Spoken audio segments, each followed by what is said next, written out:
hada dari hada. Bapak salah bila kata Wa kunna ila wa antum muslimun. Macam sahab ya. Amma ba.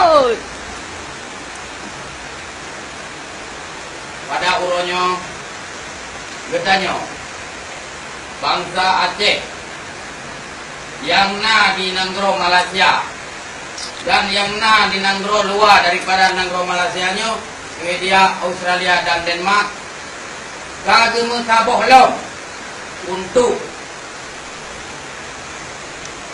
berjuang untuk bangsa yang dikhianat oleh bangsa Aceh Dro Kedau yang berbentuk adalah yang kaji pelaku oleh Mujakir Manaf, Dr. Jenny dan Malik Mahmud yang kan bangsa Aceh yang adalah bangsa luar dari negara Singapura.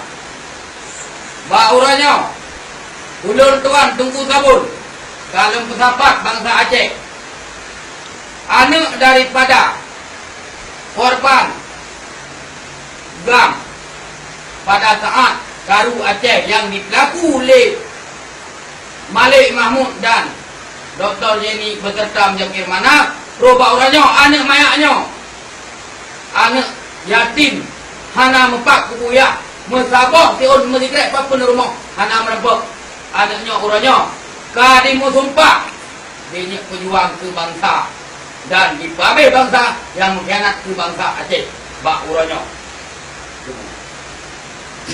Sekian ceramah oleh tua makronya disertakan dengan lagu perjuangan ke bangsa Aceh yang taruh darah pada saat uranya sampo akhir. Assalamualaikum warahmatullahi wabarakatuh. Waalaikumsalam warahmatullahi wabarakatuh.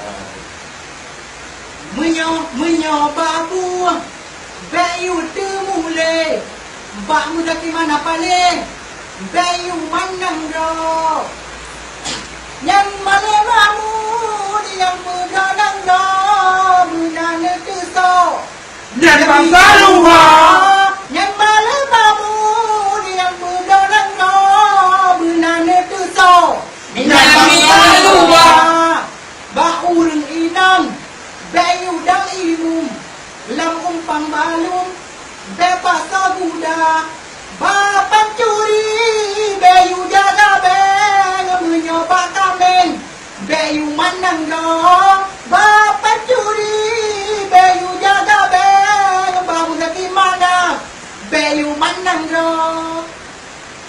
Sekian dan terima kasih. Assalamualaikum warahmatullahi wabarakatuh.